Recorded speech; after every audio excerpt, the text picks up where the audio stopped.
Everyone, welcome to Unacademy. It is a beautiful evening, and I'm basically from Bangalore. It's getting a little warm. I think the summer is setting in. I'm guessing it's the same in all the cities. So we are welcoming summer, and not the best of the weathers that I like. I would prefer winters. This is a little too stuffy, so the AC is on. So this is going to be the same for the next 3 months. With the weather being like this, I can get stressed out. So can you. Are you somebody who is going to get stressed out because of this?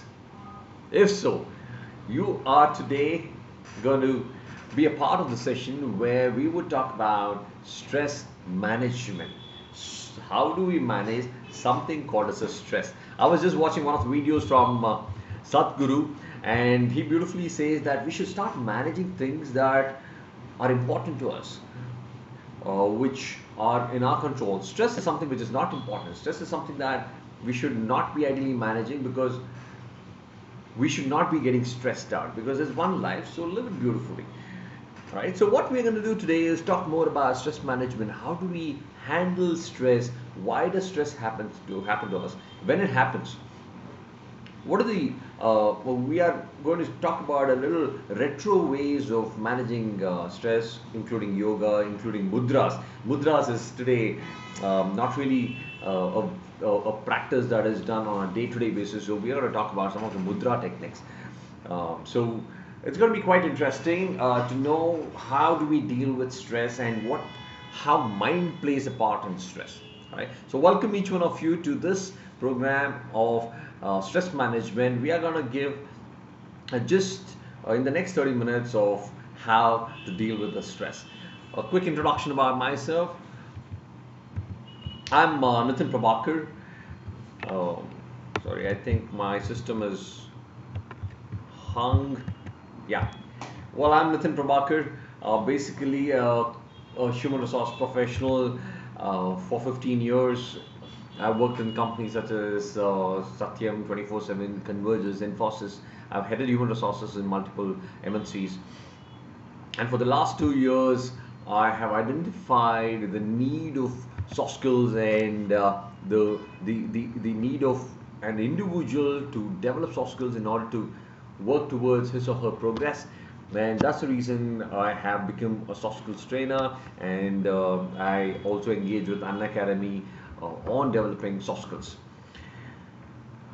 Today we are going to give a gist of stress management in 30 minutes, but to be a part of the regular ongoing courses in Unacademy, to know a lot more about how do we manage stress and all of the soft skills program and the other CAT and JE and all of the examination. If you would want to know how to crack it, be a part of Unacademy Plus program, and when you subscribe, you can always give my referral code, which is Nitin PKR 4915, and you will get a 10% discount. Well, let's get started. What is your level of stress on a scale of 1 to 10, 1 being the least, 10 being the highest? This is the best way to become a little more self-aware. My question is, what is your level of stress at this point of time? Stress can vary at different times. If I ask you this question in the morning, afternoon, evening, it could vary. At this particular point of time, what is your level of stress is my question. So 1 being the least, 10 being the highest, give a rating to yourself.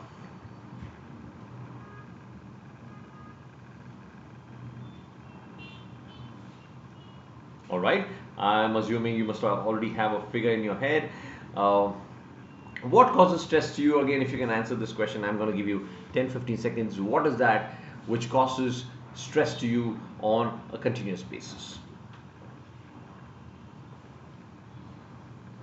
Think through.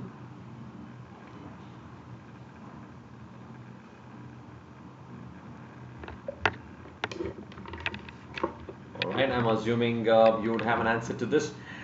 So let me start by saying that stress is equal to P is more than R. When P is more than R, it is stress. Right? When P is more than R. So what is P and what is R? Any guesses? Viewers, any guesses that you have? When P is more than R. Let me just wish you all. Okay, while you keep guessing, let me tell you what this means. When pressure is greater than the resource, when you feel that there's more pressure than the resource that's at your hand, at your disposal, there's a stress.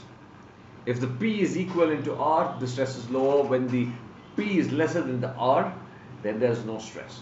Let's assume that you have to reach from here to another destination in 30 minutes, and you probably have a cycle. The resource that you have is not going to help you reach there in 30 minutes, and thereby the pressure is more than the resource that's available. Well, let's assume that you have a bike, but then there's a traffic jam. Now what's happening? The resource is not very conducive, and thereby the pressure is more. You got to work on a particular report. You are not very well versed. What happens? Your resource, which is your capabilities, are lesser than the requirement, and thereby the pressure is higher. Or a report takes 1 hour, but your lecturer or your boss asks you to make the report in 45 minutes. What happens? Pressure is more than the resource. Or another example, let's assume that you're working on a particular project in your college, and your lecturer has given you that particular project work. You need to have 5 members to do it. However, you're just 3 of you. Resources lesser than the pressure, and that is how stress builds up most often than not. And where does it come from? Pressure, the stress is always in the mind. Now, like I said, I've been in the corporate for 15 years. Out of the 15 years, I've been a team manager for at least 13 years. There have been instances where we have been under humongous pressure, especially on the recruitment front. They would want a position to be closed in a week's time, and for us to close those positions, it gets very difficult. They really breathe down your neck. So even in such situations, I never used to lose my cool. I used to keep my calm, composure. I never used to put the pressure back on to my team, my subordinates. My team always used to come back and ask me, how do you manage the stress? Why don't you react? There's so much of pressure that's coming from the higher up, but you don't show it on us. How do you manage all those things? Because I very strongly believe that mind has a very strong role to play in the way one manages stress, in the way one manages situation. The same situation, if you look at two different people, they would manage it differently. I had gone to one of the funerals where two brothers lost their mother. One was devastated, one was crying, one was really in a bad shape, and I met him even after 2 weeks. He was in a very situation where he was unconsolable. On the contrary, the other person was equally dull when the funeral happened, but in a week's time that person recovered. Doesn't mean that he does not like his mother as much, but he came back to reality quicker than the other one. So similar situation, similar kind of an emotion that each one would have towards mother. However, the way one dealt with it, the way other one dealt with it were completely different.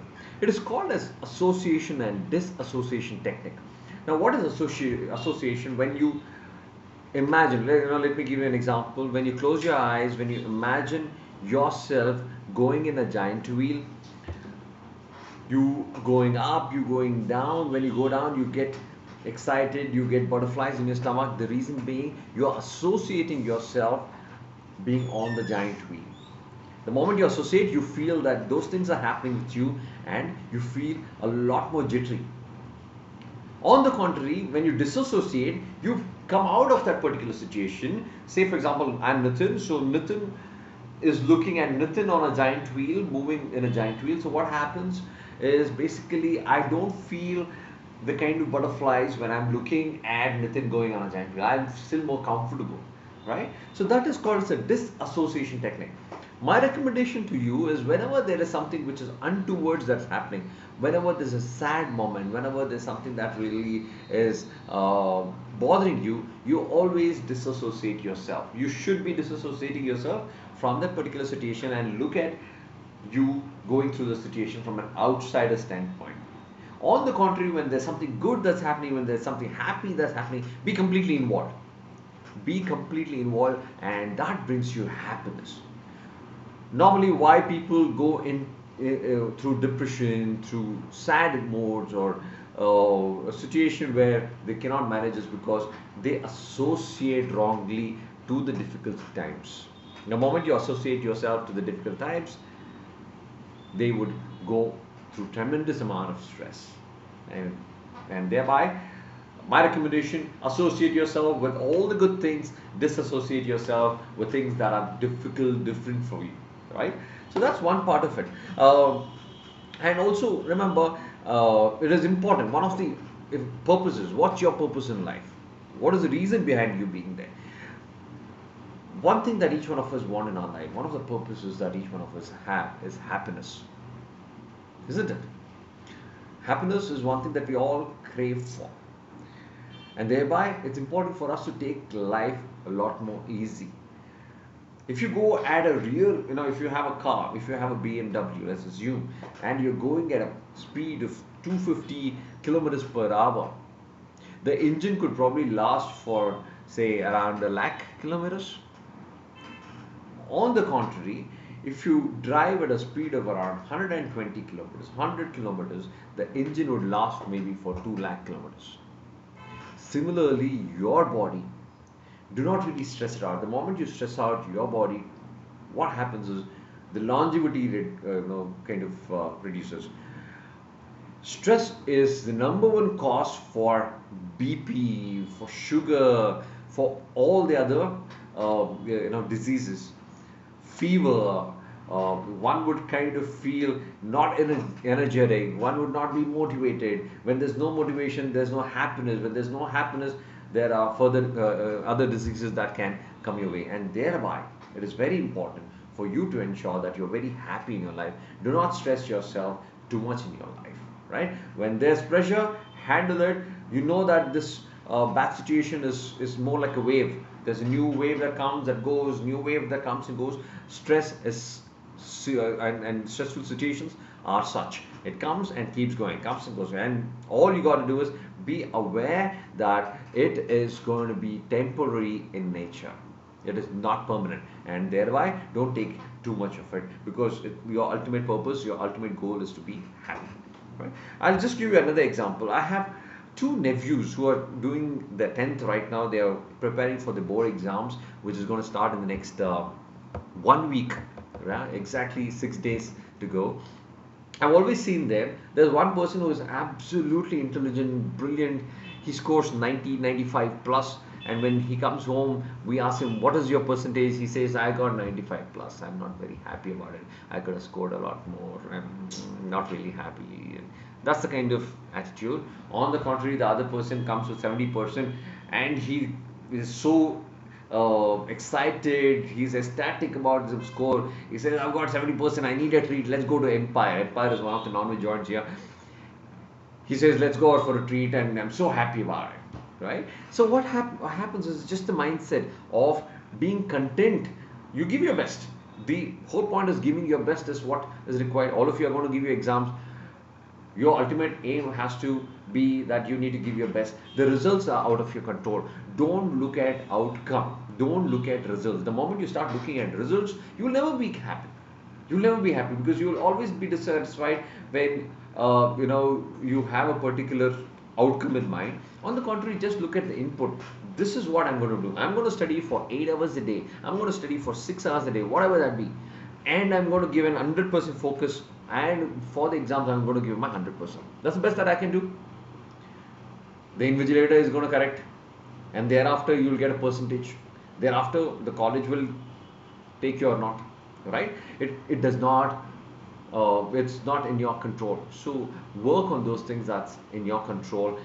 The things that are out of your control, just let it be. Don't have a goal on things that is out of your control. right? So there was another pic that I saw. You must have seen those, the first, second, and third. When you get a medal, people stand there. The first guy is holding the medal and then is very unhappy. The second and third are rejoicing. So that's how life is. Look at life very positively, because one life, live it and be very, very happy. So it's all about the mind. Remember it. Stress can be good, stress can be bad, or stress can be ugly. Now, what is good stress? You get a new job, you get into a new college, there's festival, there's marriage. When you conduct a marriage, I'm sure you must have been a part of one of your friends, one of your brother's marriage, and it's a lot of work. Right, from an outside it looks like a celebration, but there can be a lot of work. But it's a good stress because there's happiness. There's a new child that's born. It's a new child. You got to take care of a newborn baby, and thereby there's an amount of stress that's involved. There's a new house, a lot of work to do. So all of these are good stress, right? What is bad stress? You change your role, so you got to learn a lot of new things. And for some people, it can mean bad stress because you need to come out of your comfort zone. You got to change yourself, and thereby it can seem like bad stress. Deadline for project. When you have any timeline deadlines, it can be a little pressurizing, and it can be bad stress. What is ugly stress? When there's death, when there's accident, when there's divorce, when there's court cases. Now all of these can be a little too ugly for each one of you, but like I said, all of these can be dealt if you are strong in your head. If you're strong in your mind, there's all of these can be handled very beautifully.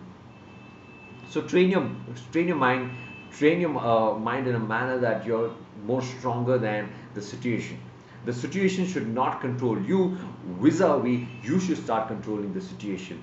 You should start being happy or in control of whatever situation that may be. While you're driving in a car, right?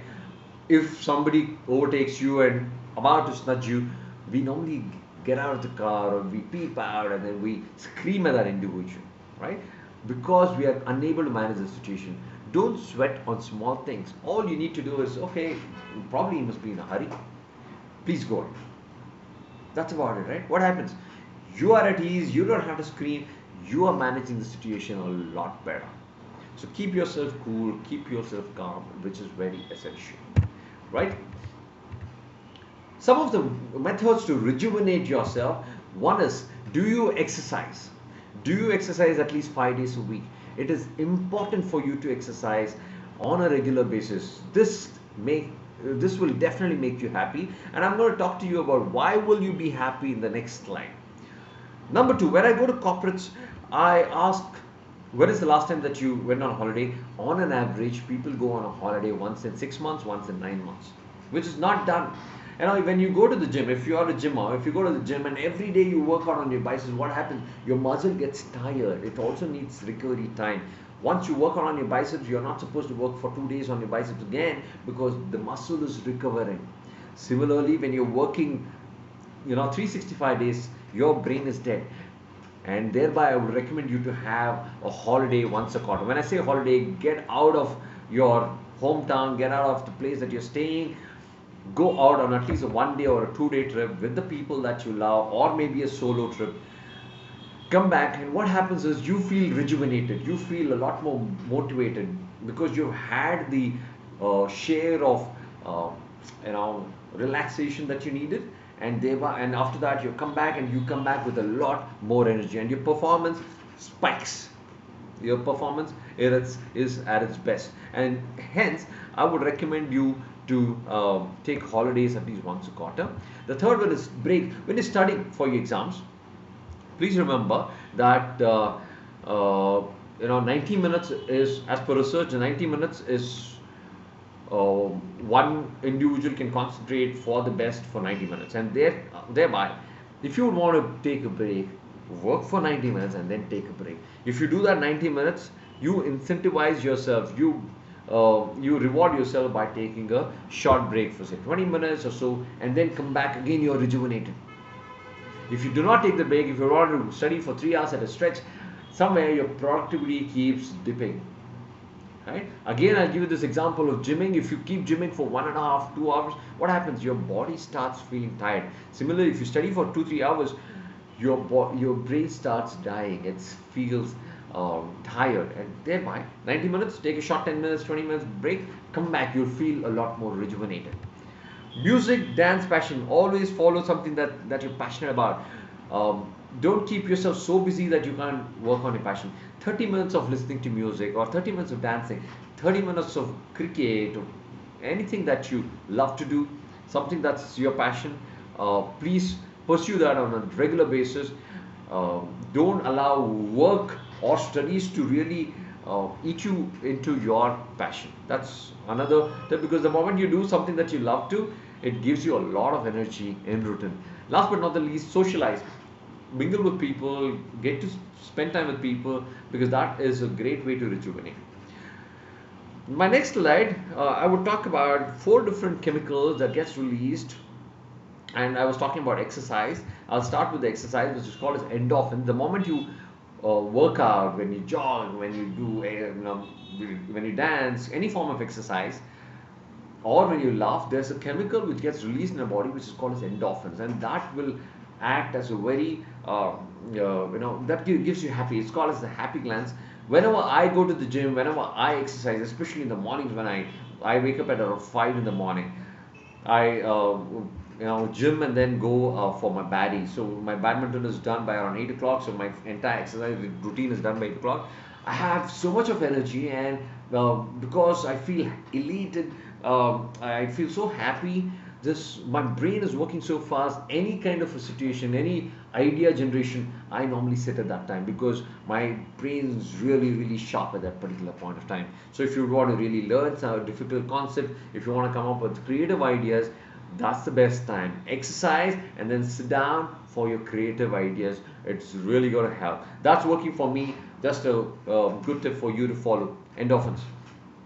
Dopamine. What is dopamine? Dopamine is basically a sense of achievement. When you do a shopping on your Flipkart or Amazon, and ting tong, the doorbell rings and you open, and then there's a parcel. That happiness that you get is nothing but the dopamine. When somebody comes and tells you, hey, good job done, what happens? There's a lot of sense of happiness that comes in. That is dopamine. When you watch your mobile, when you see no messages at all for the last 1 hour, you feel so disappointed, and then when somebody messages you, you feel, I got a message, so you feel excited about it. So that is nothing but dopamine. That's a chemical that gets released when you have a sense of achievement, when somebody appreciates you, when you buy something. So that's dopamine. The third one is serotonin. Serotonin happens when you give back to the society. When you see somebody, when you go to a bakery, if you see some two kids who are really hungry or famished, who is looking at you having your samosas or having your puff, you call them over and give them something to eat. It just won't make them happy, it also makes you happy, if you notice. So serotonin is a chemical that gets released when you start helping others. So it's a very very nice way to feel good. The fourth chemical is oxytocin. Oxytocin happens when there's a physical connect with somebody that you love, when you hug, when you kiss, when your friend comes and gives you a warm up, when you kiss your mother. What happens? There's a feeling of happiness that comes within you, and that is because of this chemical which is called as oxytocin. Now, why am I saying all of these? Just check for yourself whether you have all the four of these that's happening in your life. Is it are you exercising on a regular basis? If not, start doing it, because endorphins is important for our body. Similarly, are you being appreciated? Are you achieving? If not, start doing that, because dopamine is very important. Serotonin, are you giving back to the society? Because each one of the chemicals is important. If you start giving back to the society, it makes you happy. That in turn is going to benefit you. Fourth one, oxytocin. Are you having enough of physical connect with the people that you love? Arms around the shoulder. When you meet your friend, do you put your arms around the shoulders? Are you doing all of those? If not, start doing those, because these four chemicals are very important for our body. Alright? Couple of yoga techniques that I would want to talk about is one, Kapalbhati. More than meditation, for purification of head, Kapalbhati is what I would recommend. Kapal is the skull and Bhati is purification. Please Google to find out what is Kapalbhati. Basically, it's you close your mouth and breathe out technique. You keep breathing out, and whenever you breathe out, your stomach keeps going in. And when you do this, one thing that I've noticed when I do Kapalbhati, I try to think about different things. You can't, because you are so involved in doing one thing at a time that your concentration is completely into this particular exercise, and thereby you get so involved, so all the other stress and the difficult situation that would not occur to you. It increases oxygen, takes away carbon dioxide, more oxygen in your brain. Some of the other benefits are you start being peaceful because your concentration has increased.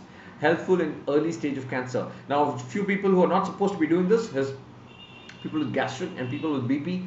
Please avoid doing this. But somebody with diabetes is recommended. The second one is pranayama. Pranayama is a technique which basically you go to Surya Mudra, and then you start with your left, you start breathing in, and then close the left nostril, breathe out with your right, take in with your right and breathe out with your left, take in with your left and breathe out from there. That's this process. I'm not going to spend a lot of time on the particular process because you can always Google to find out why how pranayama is done, but there are multiple benefits. These are the ones that is evident. One is it completely relaxes your body because it's a very active thing that you're doing. Your concentration is completely into pranayama and you will not think about anything else. Manages symptoms of asthma, steady mind, strong willpower and sound judgment. This is called as the Vishnu Mudra. Once again, Google to find out more about pranayama. I'm going to quickly run through mudras. Mudras in the age-old days, they used to do the mudra techniques. I'm going to talk about roughly around 6 different mudras. You may not be able to follow all of it. I'm also telling you, you can't follow all of it. So just pick up one mudra which is going to help you, but do that on a regular basis. It has done a lot of difference to me because I had cholesterol, and today my cholesterol has reduced to a large extent because I follow one of the mudras. Now each one of the finger is indicated with the entire universe. 4 fingers and 1 thumb represent a 5 major building block which entire universe is made of. That's fire, air, sky, earth and water. So there are 5. How do we use this? Is one is called a Kshepana Mudra. If you have a lot of negativity within you, try Kshepana Mudra. Achal Gupta, hello, welcome. Yeah, in case if there's any questions, please shoot the questions. You don't necessarily have to wait for the end of the session. So Kshepana Mudra, index finger. So basically you're going to hold it this way, index finger looking down, palm down. So basically this is how it is going to be. I will just check if so this is how it is. Get it a little lower. So this is how Kshepana Mudra is going to be done. So this will help you remove your negativity. This next one is Uttara Bodhi Mudra for happiness and positivity. Join the index and the thumb, index pointing ceiling and thumb towards the floor. So basically this is how it is. My index is pointing the ceiling and thumb is to the floor. So this is what is going to be Uttara Bodhi Mudra. Now this, to be more happy, to be more positive, this is one of the mudras. The next one is Jnana Mudra. This is the meditation. When you meditate, this is the mudra that you do. But one thing that you need to remember is always when you meditate, keep your palms up. The reason being, the energies from the universe flow in and you don't want to let the energies go down. You need to receive the energies and thereby your palms going to be up. This is for clarity of mind. Right? You need clarity of mind. You're confused. Do this particular mudra. Close your eyes and then hold it in a Jnana Mudra. That's going to help you. Hridaya Mudra for the heart disease, asthma, respiratory related diseases. If you think anyone has in your known circle have this, then you can recommend this. Thumb touching middle and ring finger. Right? Again, because I just told you that you can't hold it this way, you got to hold it this way. You need to do all of this for 10 minutes roughly. Right? And you can do it multiple times in a day, maybe 3 to 4 times a day, 5 times, whenever you time permits. Right? So this is Hridaya Mudra. What I follow is the one that's going to come up, which is the Surya Mudra. What is Jala Mudra? This is a blood purification and for skin disease. If you want to have a good skin, also this is going to help. Thumb touching the little finger, right? Thumb touching the little finger. Last but not the least, the one that I follow, like I said, is Surya Mudra for obesity or cholesterol. Thumb touching. So what happens is your ring finger goes and touches the root of your thumb, and you hold the ring this way. So this is what it is, and then you. So let me see if you can see this. It's more like a Spider-Man, Spider-Man pose. This is the mudra that you have. My ring finger is touching the root of the thumb, and then you hold it, and then you. So this is your Surya Mudra. All right. In the interest of time, I'm going to move on to the next one. So those are some of the mudras. Third eye. If you're somebody who gets headaches, stressed out, a lot of people press the temple. Don't press the temple; it will aggravate it. Press the third eye. Right. This is going to help you soothe. Just press it for 1 minute. After a minute, leave it. Open your eyes slowly. You'll feel a lot more relaxed. So if you are read a lot and you need a break, then do this and then you come back. You will start getting better sleep. It calms you down. Stress gets reduced. If there's a headache, it's recommended. The drilling bamboo for cold flu. So if you press this particular point just below your nostril there, right? If you press this for a minute, your cold, flu, nose block, all of these reduces.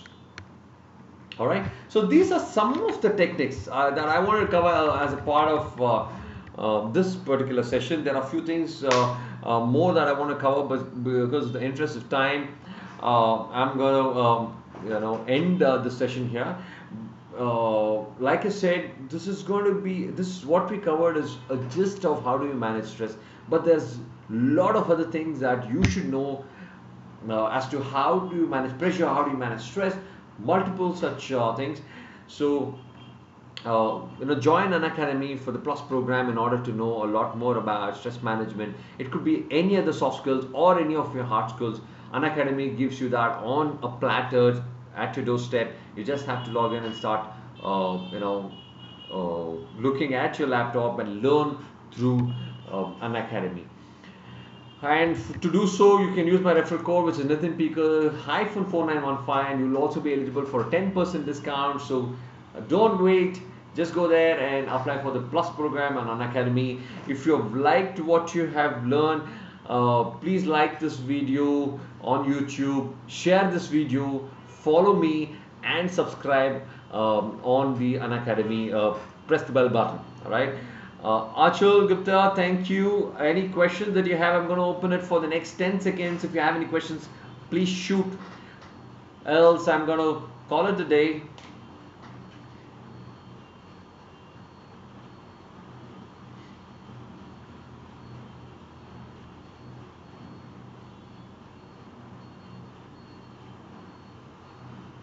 All right. I'm guessing there are no other questions. So, thank you for watching. I'm hoping that some of these techniques would benefit you.